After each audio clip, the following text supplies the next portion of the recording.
Welcome to a Foxy Tech Tips tutorial on viewing all of your sent friend requests on Facebook. If you find this tutorial helpful, please consider subscribing to my channel and liking the video. I am using the Facebook app, but the settings will be similar on desktop. Open up the Facebook app and tap on the menu button in the bottom or top right corner of the home page. Then tap on Friends. Tap Requests at the top left of the page. This is a list of friend requests that have been sent to you.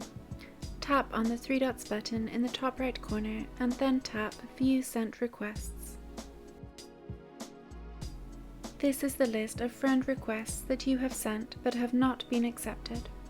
To cancel the request, just tap Cancel below their name. And that draws an end to this tutorial.